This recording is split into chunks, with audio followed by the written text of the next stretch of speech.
All the details you need about each event. Check it out. It's our 4th anniversary, and we would love to celebrate it with you. I love you guys so much. There's nothing you can do about it. We're KBLA Talk 1580. The only black talk radio station west of the Mississippi. Thank you for having our black. Happy anniversary, KBLA. We love you. Love you. First things first.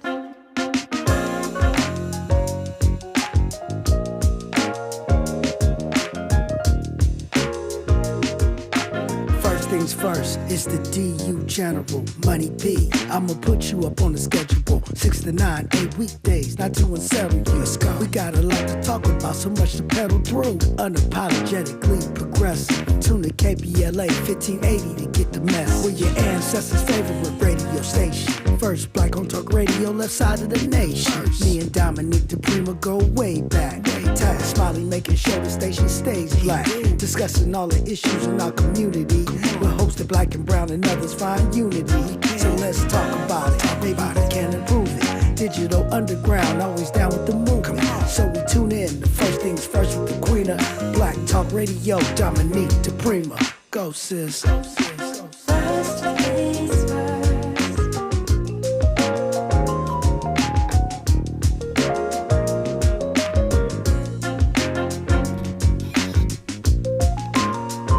KBLA Talk 1580. Good morning. Happy Friday. I'm Dominique DiPrima. This show is called First Things First, and my first thing today and every day, giving thanks, giving praises, and asking for blessings from God, asking for the blessings of the ancestors and the elders, and let's go. Let's go. Let's go. It's day 5 of this week, this first week, full week in June, and this is how we do the show on a Friday. We call it Freedman Friday because hour 2 consists of a comprehensive reparations conversation. That's what we do every week. We're committed to getting smarter about the matter, to helping to create and sustain the momentum that is going on, and to stay informed about what is actually happening in the space, of which there is so much that even though we dedicate a full hour to it every week, we don't get to everything. And that's amazing. So that's happening today. That's hour 2 with attorney Kristen Nimmers of the California Black Power Network. She has some thoughts. They would probably say corrections to some things that I said in the conversation on Freedman Friday prior week. So we'll look at that around the California reparations. That's not what they call it. Road to Repair package that we have in 2025. In hour 3, we're going to have a free-for-all, talk about it. The phones will be wide open. In hour 3, we'll have a 1-hour amnesty. If you've called in before this week, you're welcome back in, even though we typically say we'd like you to call 1 time per week per show. We got shows all up and down, so you could be calling every day. You call me one day, call Zoe Williams another day, call Dr. Nicolai Corte a different day.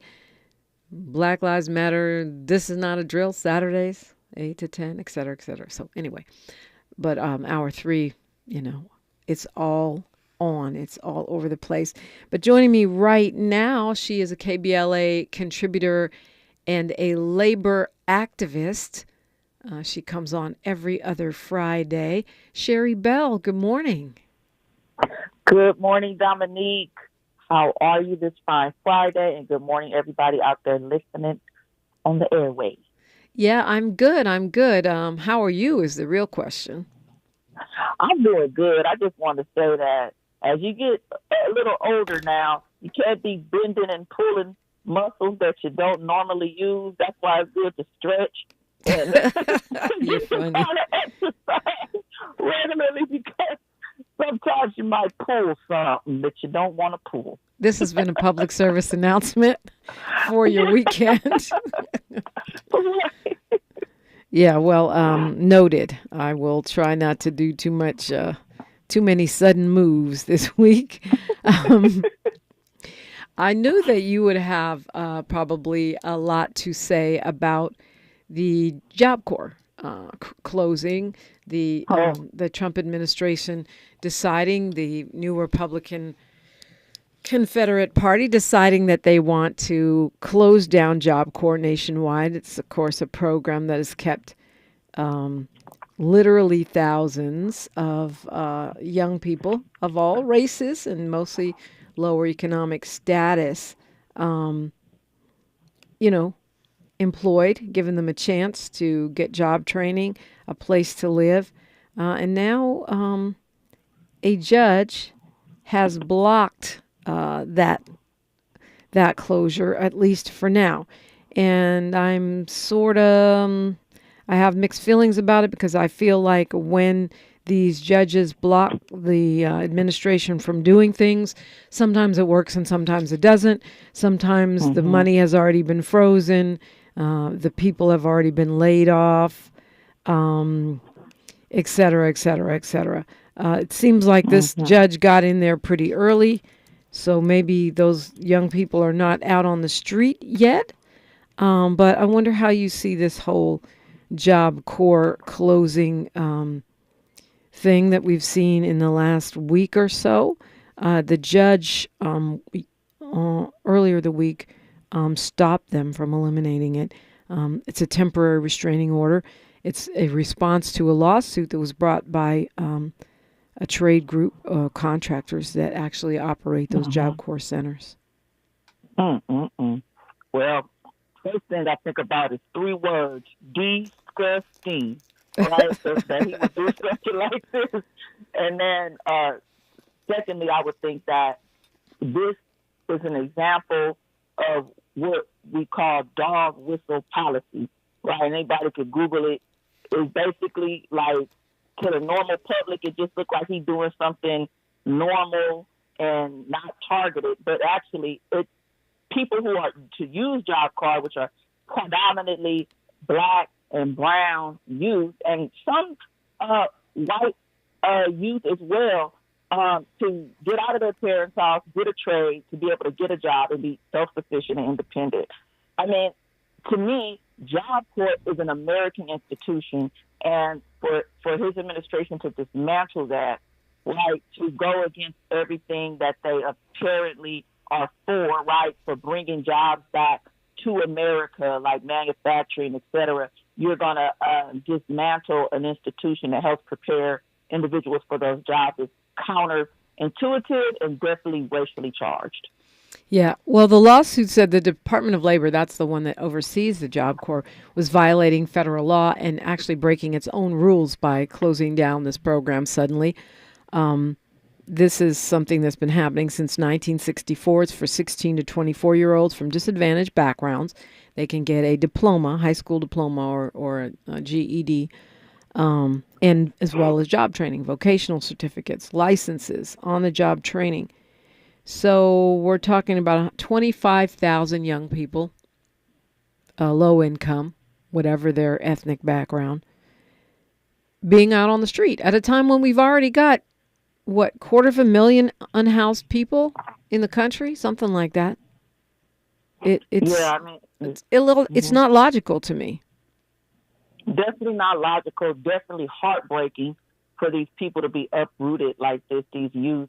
I mean, it just seems like this political party in this administration, more importantly, just want to get rid of all the social safety nets that are needed to help pull people out of poverty that they were born into as a result of intentional policies that happened before, previous laws before that allowed to keep people suppressed, right? And so you claim that you want to make America great and do all these great things for Americans, right? But you, at the same time, you are dismantling every type of program that is used to pull people out of their circumstances that are largely created by corporate greed, a disinvestment in American jobs, right? Because globalization is a real thing. A lot of people who receive these tax breaks over the years, many of them have not reinvested jobs back in the United States.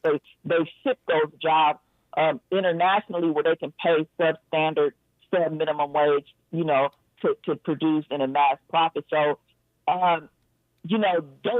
this type of this political party has created a lot of the issues that set people back many years, and for them to take away an institution that was designed to create self-sufficiency.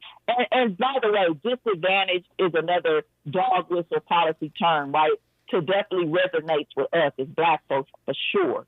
So yeah, this is just another example of his racist policy plays that he's been doing in the last 4 or 5 months since he's been in office. I mean, and they use the excuse they say it's not cost effective.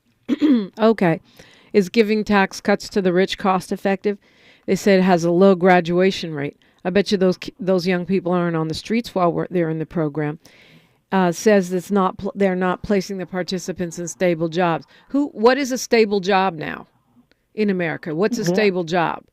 And then finally they say that there was thousands of instances of violence and drug use at Job Corps centers. But of course they say that with no evidence, right? They just say that. And that is part of one of the things that is most troubling about this administration. They just say stuff. And many people, well, I think it's changing, but I think a lot of people will just believe it on the strength without, looking into it. And they have no data. They're just saying a thing. Absolutely.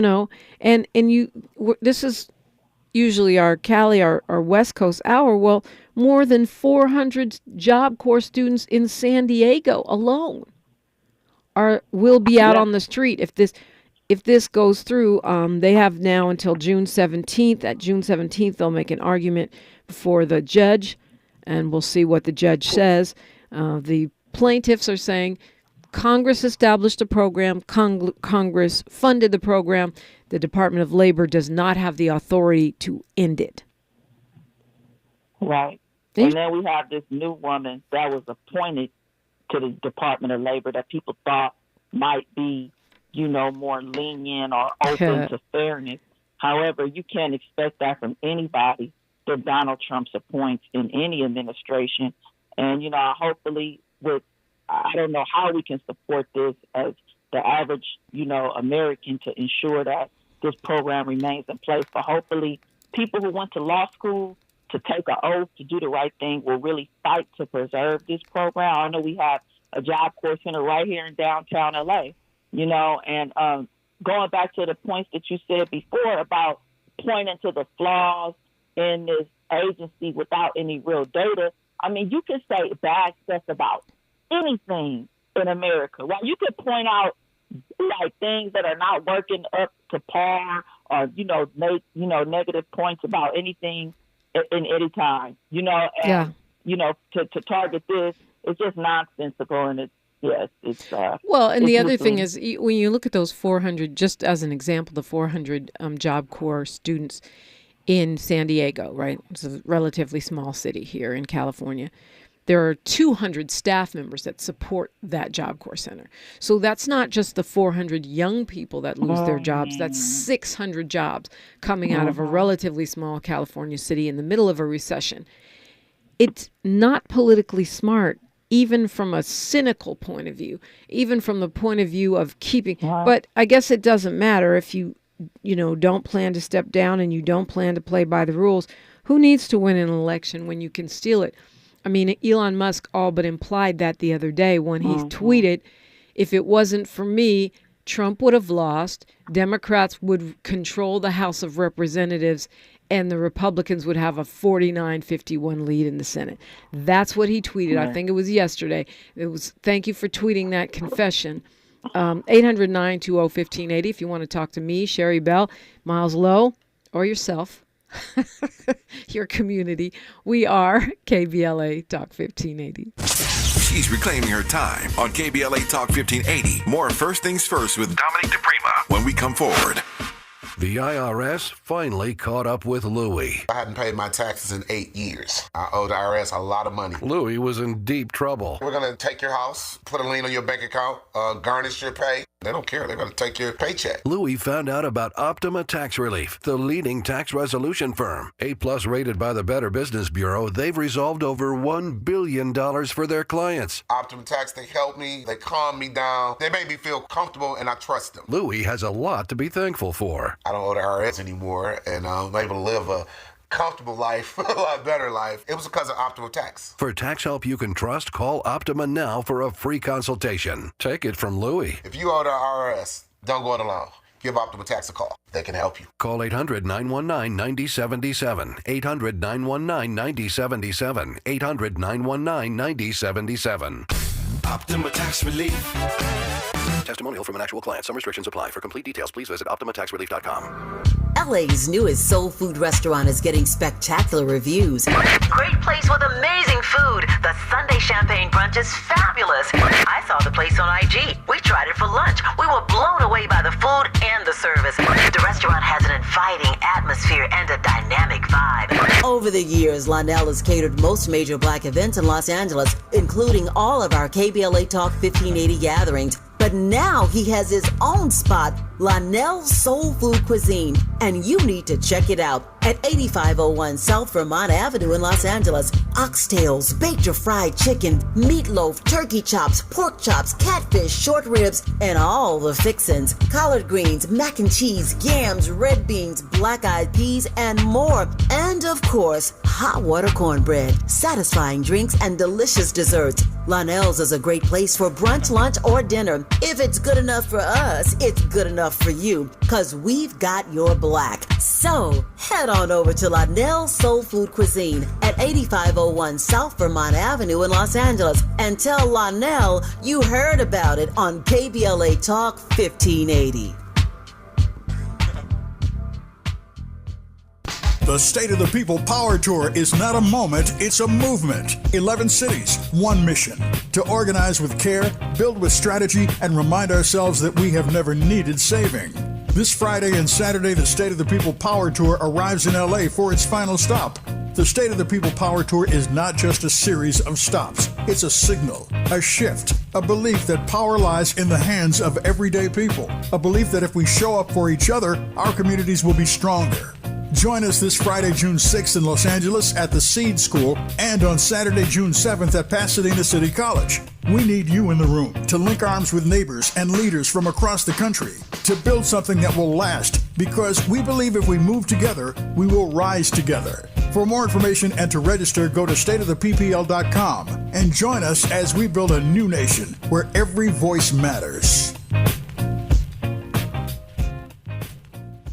Your ancestors' favorite radio station, and your favorite morning show host. Let's get back to Dominique DiPrima right now.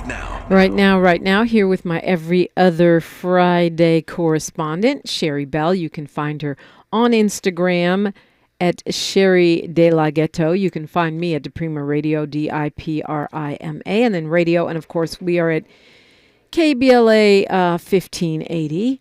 So, Sherri Bell, that we're coming up on our 4th anniversary as a station. That will be Juneteenth. We'll mark 4 years we've been doing this. I cannot believe it's been 4 years already. It's crazy. And we have 4 different events, one for each year.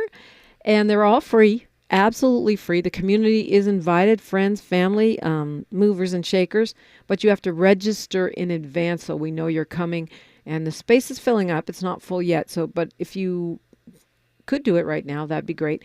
KBLA1580.com. That's our website. So the one that I'm hosting will be Saturday, the 21st of June. It will start at 10 a.m. We'll have a couple of panel discussions hosted by me. They're going to broadcast live. We're going to stream them on YouTube and Instagram. And we're going to have some conversations about the state of black women in Los Angeles. Okay. Then after that, we'll have lunch together. Lunch is included, all free. And then afterwards, we're going to do some fellowship and sit down and brainstorm on solutions for black women in Los Angeles. Now, everyone is invited. You don't have to be a black woman. Anyone can come. Our panelists, our presenters will be melanated women. But all are welcome to be part of the brainstorming, part of the lunch. And that's Saturday. On the actual Juneteenth, we're having a family barbecue in the park for the Juneteenth holiday. And we want you to bring a food gift card, any amount, whatever you can do, from either a grocery store chain or a restaurant, because we are still providing those gift cards to folks who are still displaced from the Altadena Eaton Canyon fire. Yeah, and there's a lot of folks. So go to our website, KBLA1580.com right now, if you would. Sign up for whatever events you want. You can go to all four. You can go see Tavis broadcasting on C-SPAN, or go to the Empowerment Congress with Mark Ridley Thomas and all of the organizers, or come and talk about the state of black women in L.A. with me, or just come to the barbecue, or all of the above. Yeah, but seating is limited, so please register. Hopefully you're going to come to at least one, two, or all of those events, Sherri. Yeah, actually, the funny thing you mentioned that I registered for like everything yesterday. I went to the website. I'm like, register now. It make it so easy for you to just do it. So I definitely did that, and will add those events to my calendar and plan on attending at least two for sure. So yeah, it's very exciting. Yeah, it is exciting, and it's also a good sign, that most small businesses crash out, I think, by year 2. And if you make it to year 5, that makes you a bona fide success. So I think, with your help, KBLA delegation, with your help, Sherri Bell, with your help, Miles Lowe, we can be a bona fide success. One more to go. Yeah. Right. And I do want to say to anybody who's listening on right now that is not subscribed to the KBLA YouTube channel, please subscribe and set your notifications to alert you to when the show comes on. That way we can help get the channel to 20,000 subscribers and beyond. We're so close. Yes, absolutely. Yeah, we're so close. So, okay, this is a kind of pet peeve of mine. We don't have to go in on it too deep, but I want to get your take. So there was another police chase this week on Tuesday in Inglewood. They were chasing a carjacking suspect, and that ended in a crash at Centinela and La Brea in Inglewood, near my old job. They claimed that the carjacker was armed. There were 4 people in the vehicle, the so-called suspect, and a woman and 2 kids. And the police chase ended up killing somebody. There was also a wounded person. They arrested the guy at the scene. But I think we should ban police chases. I'm not saying it's great that this guy, allegedly carjacked someone. But again, to me, not worth endangering someone's life. So that officers... Okay, wait. No, the person didn't die. They were seriously injured. My fault. Nevertheless,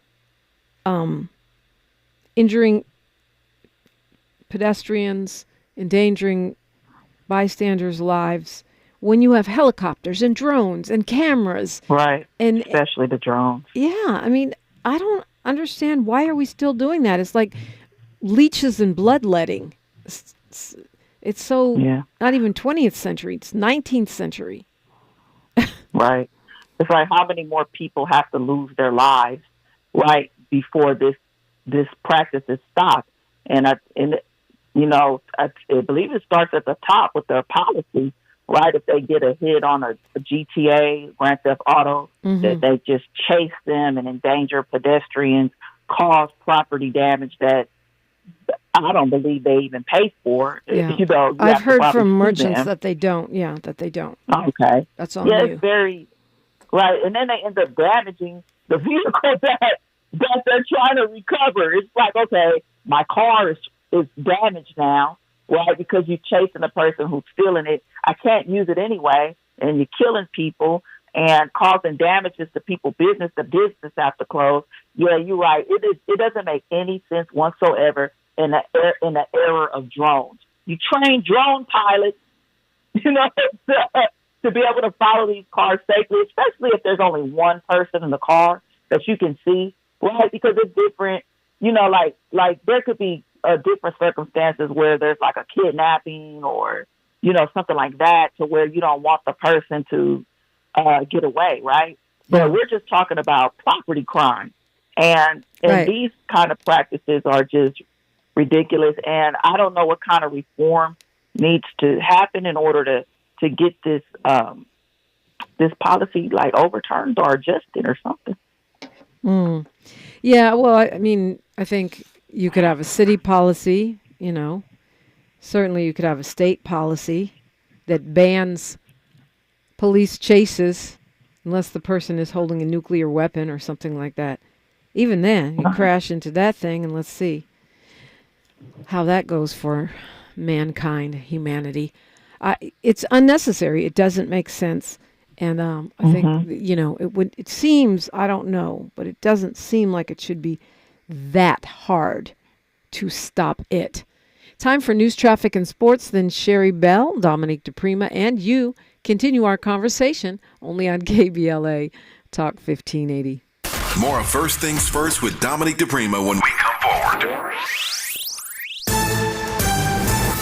I'm Bree Wood with BIN News Now. Construction is underway on a $47 million runway upgrade at Midway Airport in Chicago, Illinois. Newly appointed Black City Aviation Commissioner Michael McMurray took part in the groundbreaking ceremony yesterday. These new taxiways will allow aircraft to queue more efficiently for takeoff, reducing delays and improving traffic flow across the airfield. The project includes repaving a main runway, adding safety lights, and building a new road for emergency aircraft response.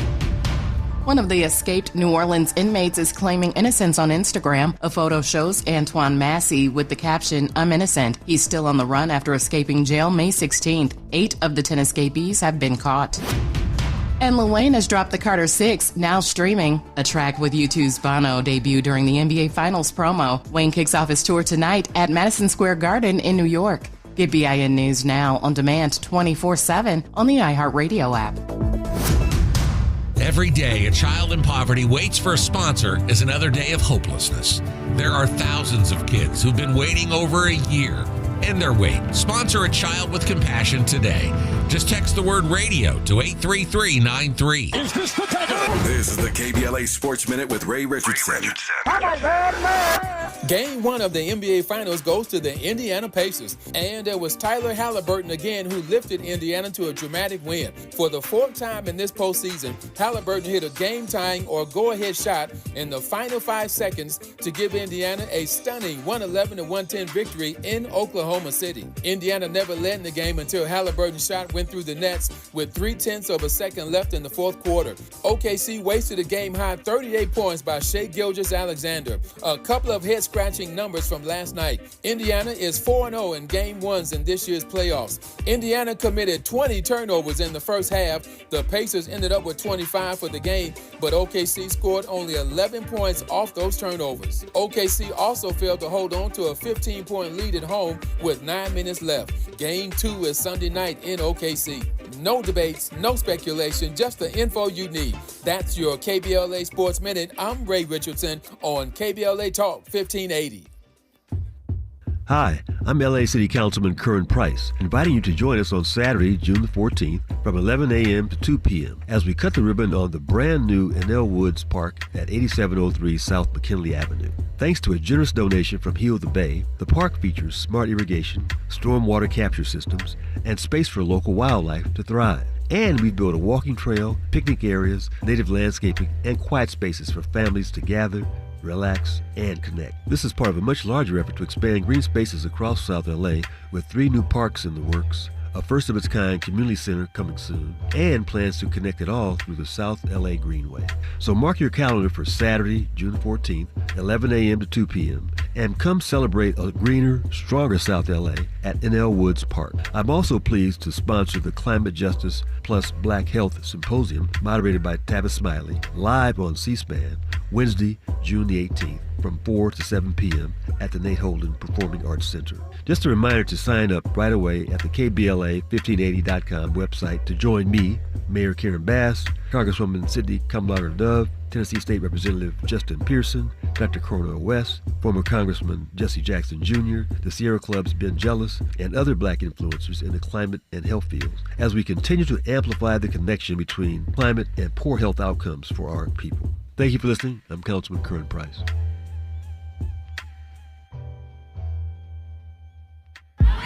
Are you ready to play? Then jump into the LA 84 Foundation's free Playday Block Party, a community celebration for all ages, including live music, dancing, LA's pro sports teams, great local food trucks, plus special giveaways for you to take home. Enjoy an exciting, fun-filled day for the entire family. Join us Saturday, June 28th from 10 a.m. to 3 p.m. at 2141 West Adams Boulevard. To register, go to la84.org. We'll see you Saturday, June 28th at LA 84 Foundation's free Playday Block Party.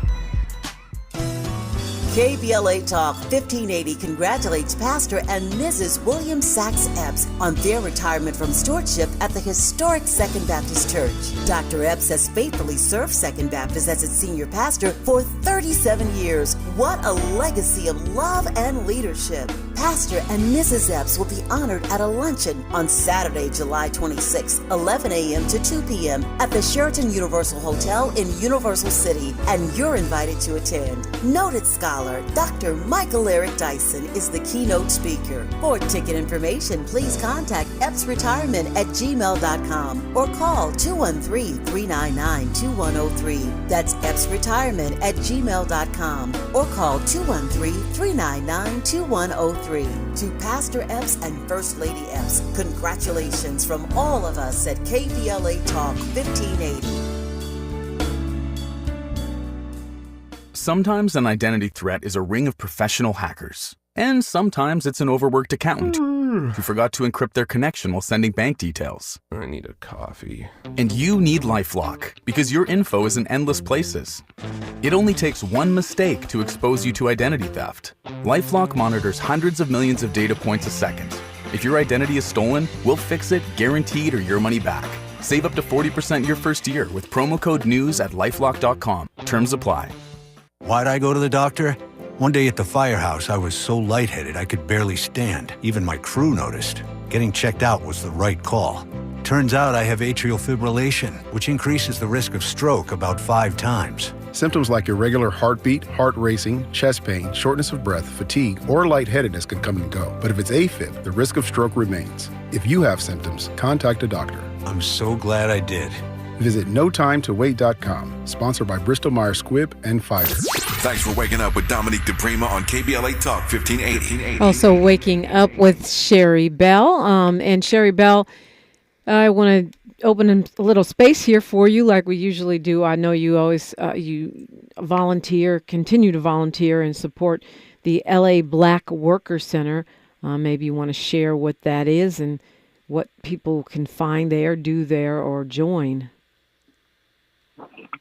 Sure. So the LA Black Worker Center is a nonprofit aimed at, getting policies in place that foster access and retention of Black workers and quality jobs. That's done through workforce development, advocacy, and also policy advocacy, leadership development, and organizing of workers impacted by unemployment and underemployment. So if you feel that joblessness and lack of economic opportunities through work is a perishing area for you, you can visit labwc.org to become a member and volunteer. Yay. The Metro the Metro Transit Center is opening. It's the LAX Metro Transit Station. This is just east of LAX. It's going to connect directly to LAX. But it opens today, eventually. They said later this year. I'll believe it when I see it, okay? Right.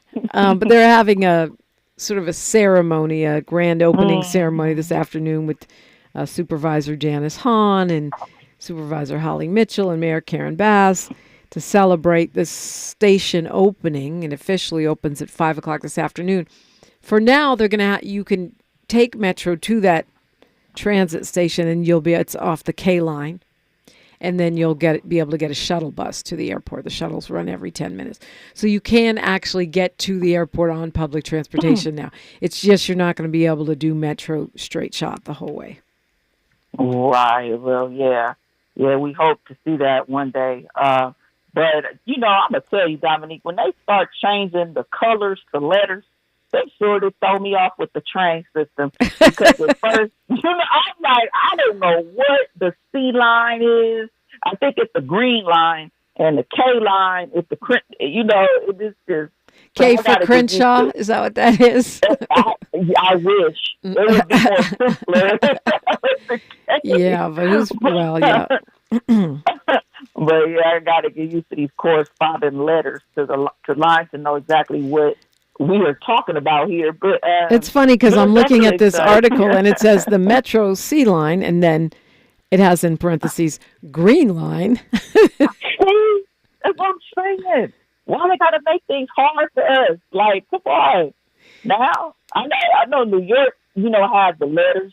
They started off with the letters. If you're going to start off with the letters, start off with the letters. Don't start off with the colors and then change it to the letters. They're confusing us older folks who've been taking the Metros for like 20-some-odd years now, but whatever. Yeah, you got a point. I mean, and to be honest with you, there's more colors than letters, so I don't know why they'd make the switch. Because with colors, you can get into lavender and chartreuse. Exactly. There's way more. There's only 26 letters. What are you going to do? Make it the K1, K2, K3? Yeah, I think you're right. We should have stuck with colors, but colors. But we're here now. You got to be thinking about that movie. I see. But, though. I mean, it is what it is. I guess we have to adapt. Correct. Yeah, but it's exciting to see tax dollars at work.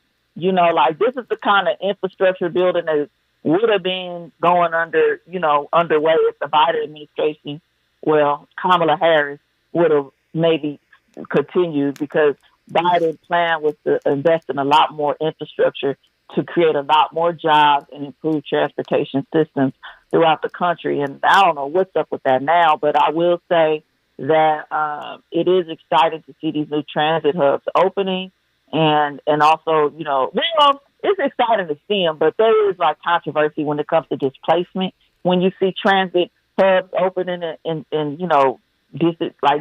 poor communities, because it seems to increase gentrification. But I don't want to be a Debbie Downer. I will say it's people who work to be able to get to work more easily if they don't have a car or choose not to drive.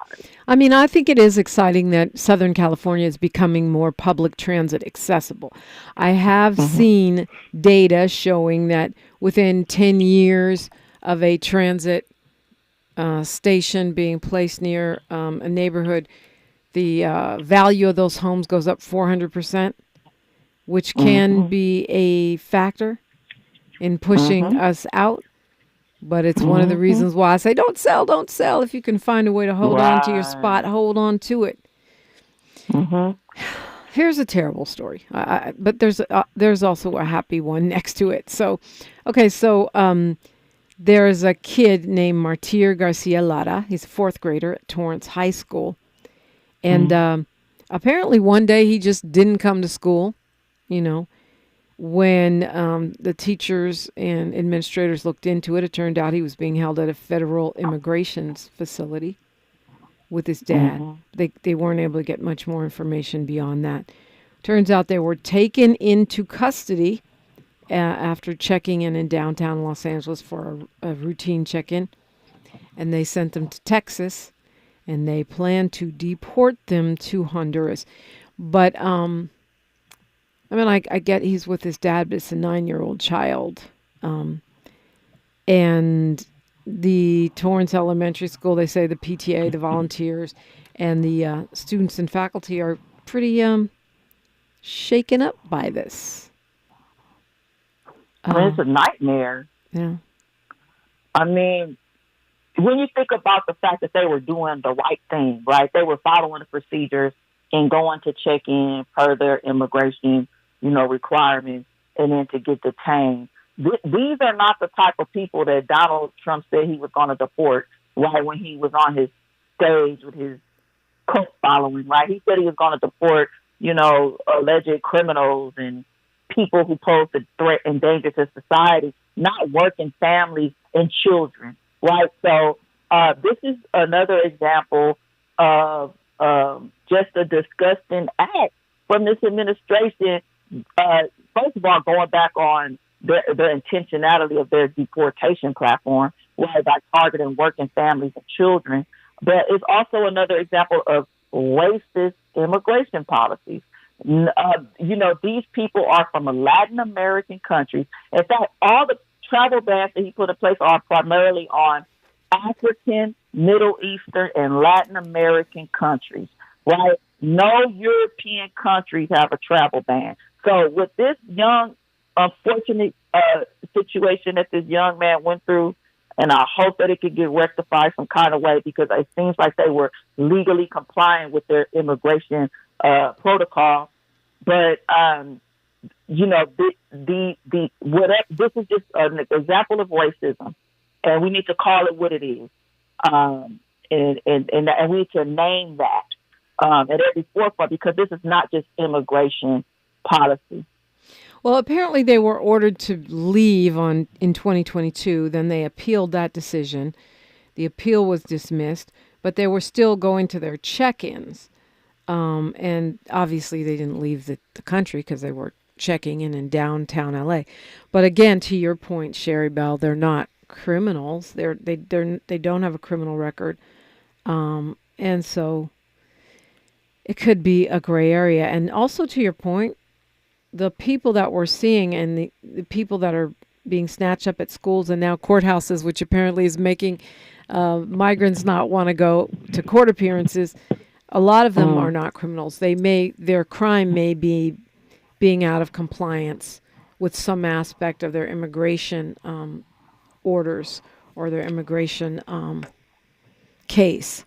But that's what I was talking about yesterday, the case in San Diego where ICE raided these 2 Italian restaurants, and people in the community were blocking those ICE vehicles and chanting shame, shame, shame. And I just wonder, because even though the people that were being detained weren't criminals, they were workers at these restaurants, they were illegally in the country, and I think that's what a lot of these folks voted for. So I'm wondering, why are they chanting shame, shame, shame and blocking police vehicles when this is what? I mean, it's true the president said he was going to go after criminals, but many of his supporters were clear that they wanted all immigrants out. And when Trump said you can tell whether they're evil or not by looking at them, we know what he meant by that. Mm-hmm. Yeah, I mean, maybe seeing it hit closer to home is a different story, right? Seeing these militarized forces in your community detaining people that you believe that you were not going to be part of this sweep, right? Because you were doing what, you was allegedly supposed to do, following the rules. There's certain people who are immigrants who voted for Donald Trump, who believe that they were the type of immigrant that he was not talking about. Like, oh, no, he can't be talking about me, so... we're gonna, that's what that whole SAFO thing, right? That you think that you are in the club, but you're really not. Unless you're from an Eastern European country or a European country, like his wife is from Slovenia. His other wife Ivanka, I don't know what country she was from. Ivana, I can't remember either. Yeah, but I mean. Paul Lee is giving you an amen corner in the chat. He says Stephen Miller actually was saying he'd do what they're doing today, and that's right. He said a lot of other things y'all might want to pay attention to, like people who were impacted by immigration. White people should get reparations. He said that out of his actual mouth. So you're right. I guess the happy part of this story, even though it's not the same story, there's a 4-year-old girl Sure you heard about her, the girl from Bakersfield who has a medical condition, and she would die within days if she was forced to leave. The public got so angry that they have allowed her to stay. They're from Mexico. They had permission to enter legally through Tijuana in 2023 for her medical care. Trump administration had taken away her legal protections and was planning to deport them. The doctors said she would die within days if she didn't have the medical care that she needed. And now the Trump administration has agreed to allow her to stay. This is one case, and I think it's because of public outcry. To me, what that says is speaking up makes a difference. Yes, absolutely, because he would have really looked like an absolute and complete monster if that little girl would have died, and everybody known it would have been because he sent her back, instead of getting medical treatment. I mean, it's kind of ironic and hypocritical when his Mar-a-Lago resort in Florida employed undocumented people, but I guess people are good enough to work for you when it's not politically inconvenient. But it can be even up for consideration that a child battling a severe disease is even considered deportable, right? So, I mean, especially when they came into the country legally, they are legal. Right. There was no funny business with their status whatsoever. And people come here just like they go to other countries all the time for medical care. The sad thing, and it's great that this child has gotten a reprieve and she won't have to die, but there are hundreds of thousands of other immigrants that are not and super cute who are still being stripped of their humanitarian protections, including Haitians and others. This girl is cute as she can be. I'm sure that helped too. Right. But hundreds of thousands of others not so lucky. 800-920-1580 if you want to weigh in. We're talking about a lot of things. We got a lot still to talk about. Sherri Bell, Dominique DiPrima for KBLA Talk 1580. Say the quiet part out loud. KBLA Talk 1580. Every mother deserves a healthy and joyous pregnancy and birth, and every baby deserves to thrive. That's why the Los Angeles County Abundant Birth Project is here. The Abundant Birth Project is a guaranteed income program that provides cash during pregnancy to pregnant individuals at the highest risk of preterm and low birth rate babies. Although program enrollment has closed, our commitment to Black joy and thriving continues. Through tailored services that foster mental well-being and community-based resources, we provide care and support during pregnancy and after the baby is born to help build brighter futures for our families. Join us in celebrating abundant births in LA County.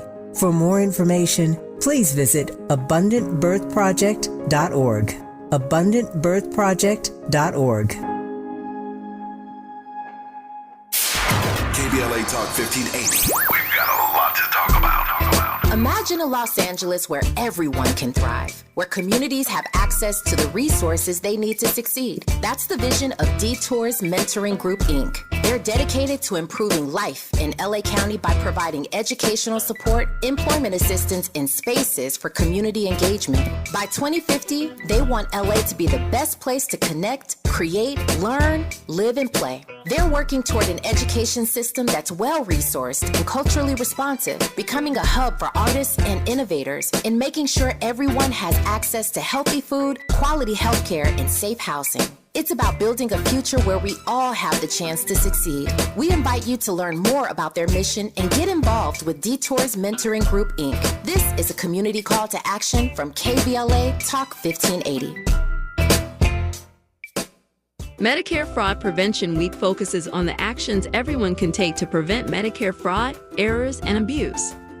Learn how to protect yourself and your loved ones by joining the Senior Medicare Patrol, or SMP, for Medicare Fraud Prevention Week, held June 2nd to June 8th. Learn more at smpresource.org or by calling 1-877-808-2468.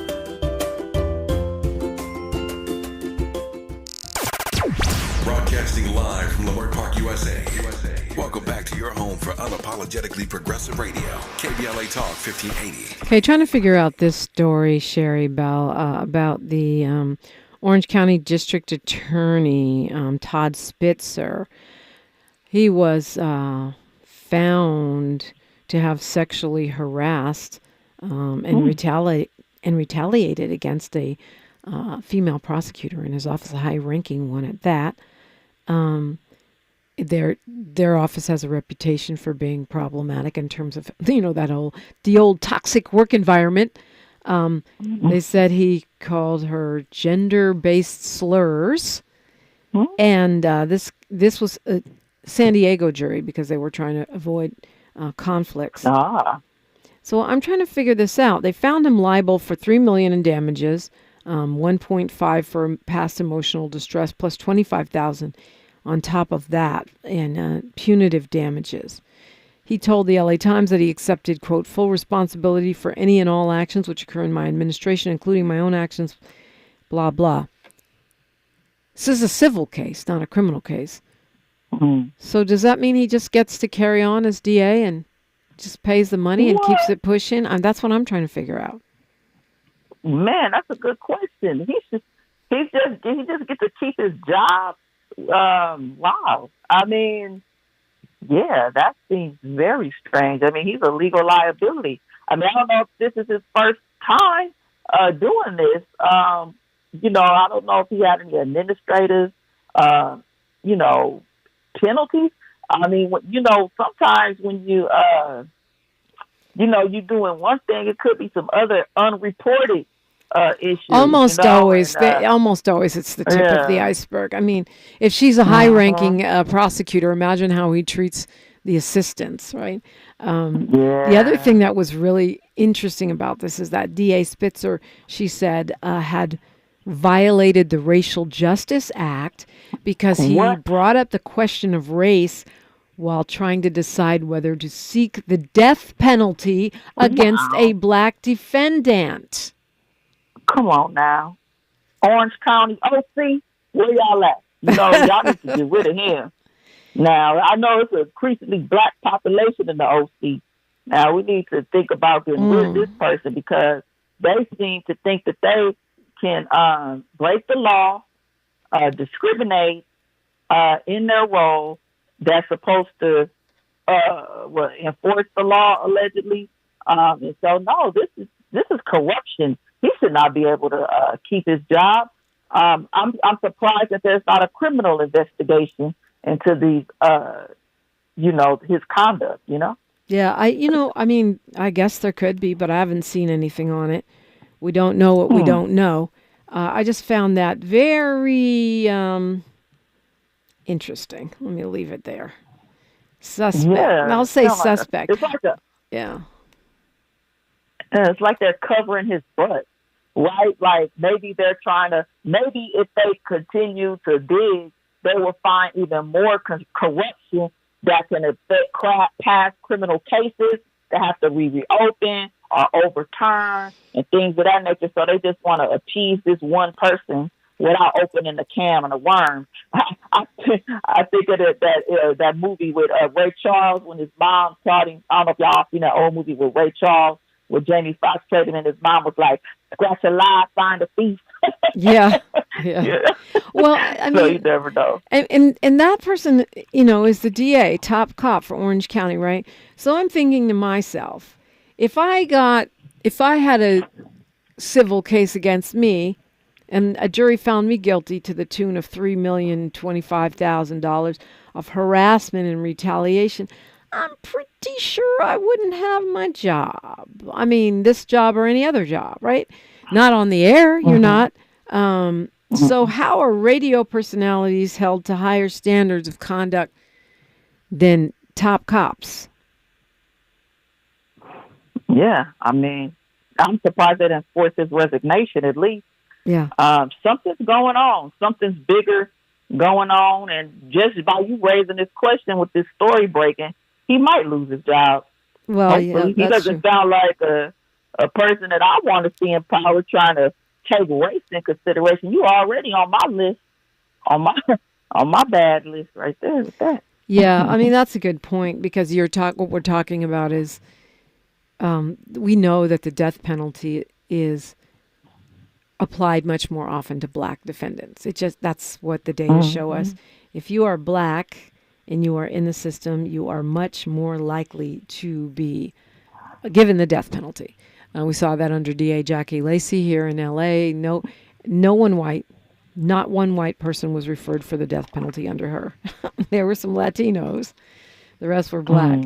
So to hear that a DA in Orange County, of all places, is talking about race in the context of a death penalty decision is troubling.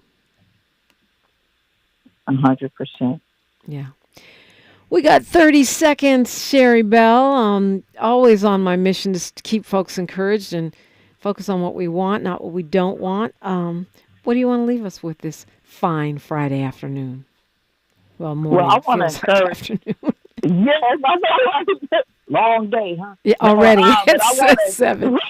I want to encourage people to keep the people around them talking about these issues, because we highlighted earlier in the show that talking about certain topics can create change that can have a positive impact. Keep talking to those people who voted for Donald Trump and pick them brains and make them feel guilty about why they voted for him, given all the damage that he's doing. We need to amplify, like what happened, and so it don't happen again. Yeah, that's right. Talking the talk and walking the walk. Sherri Bell, I know you do both, and I do appreciate you. We all appreciate you, Dominique, and everybody at KBLA, Miles, Tavis, everybody, all the people in the chat. We appreciate you. Indeed, we do. And Freedman Friday is next. It's time for our reparations conversation. Don't forget, Hour 3, Amnesty is on. Every and all caller welcome. And we're talking about whatever. All that straight ahead on KBLA Talk 1580. KBLA 1580 Santa Monica. I'm Bree Wood with BIN News Now. Construction is underway on a $47 million runway upgrade at Midway Airport in Chicago, Illinois. Newly appointed Black City Aviation Commissioner Michael McMurray took part in the groundbreaking ceremony yesterday. These new taxiways will allow aircraft to